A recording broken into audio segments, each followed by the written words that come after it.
morning. Good morning from me. Yes. To go and pick up and do a kind of impromptu interview with James Martin. Not sure. And if you don't believe me, so you know when you test drove this car, did you feel embarrassed? No. Okay. How come you got me down here to actually give you a lift rather than just getting the train? What's a train? It's public transport, I think. With the nature of what it is that I'm picking up today, I kind of thought it'd be good to bring someone appropriate along. Oh, me? Mm. Yeah. Do you like these cars then? Yeah, I do actually. We got a bit of a thing for them. A guilty pleasure.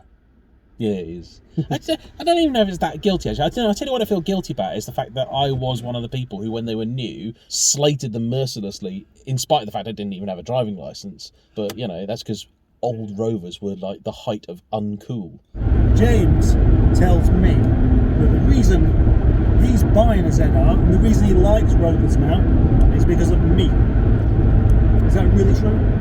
50% correct. 50% correct. Oh. I would say this car is responsible for the renaissance of my interest in these cars. A ZS has always been sort of on my radar, like a second ZS, having owned one a few years ago.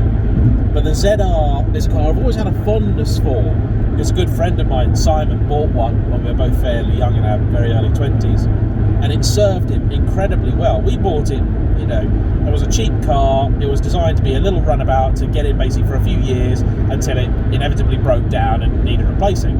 But it took a lot longer than we expected for that to happen. So I've always had a bit of a fondness for it, but I couldn't remember the last time I'd driven that car. And you know, where you start thinking like, well, I remember it being a really good fun car, but maybe that's just memory playing tricks on me. And then I drove this. Yeah. This is way better than I really recall the ZR being. The steering was great, the gearbox is really good, the engine's really zingy, even though this officially isn't even the 105. It's the same thing. Yeah. The engine's mapped for that in the first place. Yeah. But then the throttle body detunes it.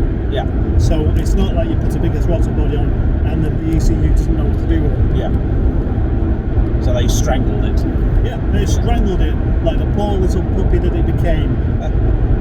But yeah, no, driving this, I sort of got thinking, you know, they're still not worth that much money.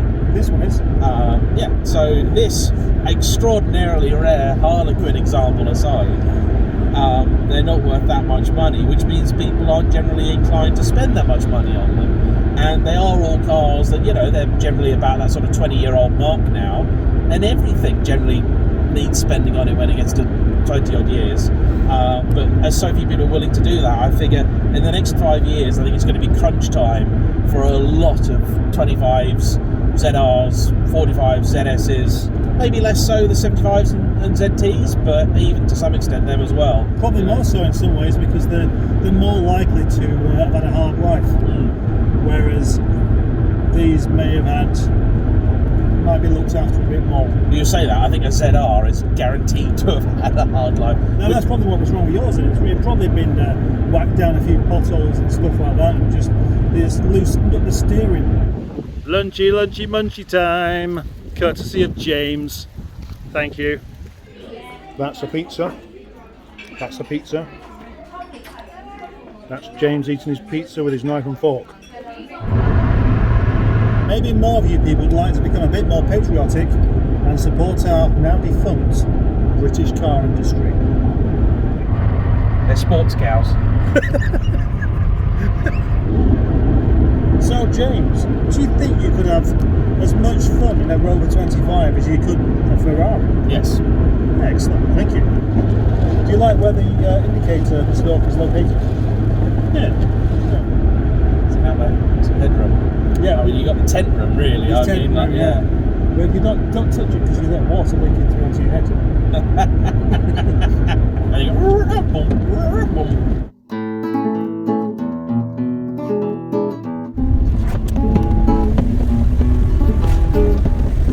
I'm in a mini convoy with James and his yellow ZR 160. Mini convoy. mini because it's two of us, which isn't a convoy. How many vehicles do you need for it to constitute a convoy? Would you like some footage, James, of your car? Would you?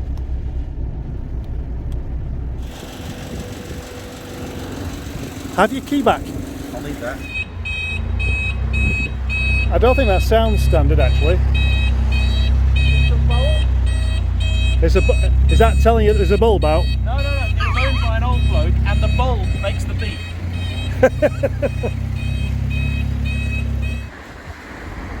There we go. One half accomplished mission. My half's done. His half has to begin in a minute. Where you got to drive home to East Anglia. I wish you the best of luck, my friend. Thank you.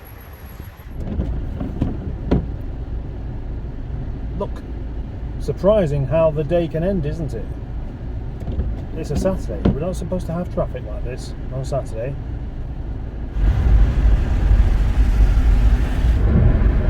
It's nearly dark. So I set off when it was dark. I'm going to arrive home in the dark. That's not a bad thing, that's a good thing, because that means that I haven't wasted any of today's daylight hours. So I'm pleased by that. Wishing James a safe journey back to East Anglia land, and hope the ZR is good. Where's the fog?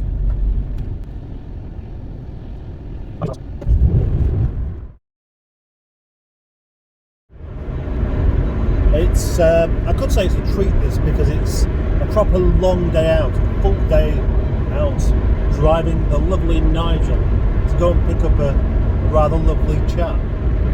Always amazes me the amount of adult stores there are along the A1. In some ways you think, well, it's full of truck drivers, all these lay-bys everywhere. Truck drivers do a rather lonely job. But what's adult stores got to do with it, unless they actually sell women there? Sometimes you have to simply pull over and have a cup of tea because you get tired. And that's what's happening to me now. The past couple of hours have been quite good actually. Tony Blackburn's been on the radio, sounds of the 60s. I like Tony Blackburn. He offers some good advice. Like, if you're going to go out in the cold, wrap up warm. If you can't, you know, that's good. Enter the adult world. Now, what do we think? Do we reckon Paul is right? Is one of these calipers binding, maybe? I don't know. They kind of feel quite right.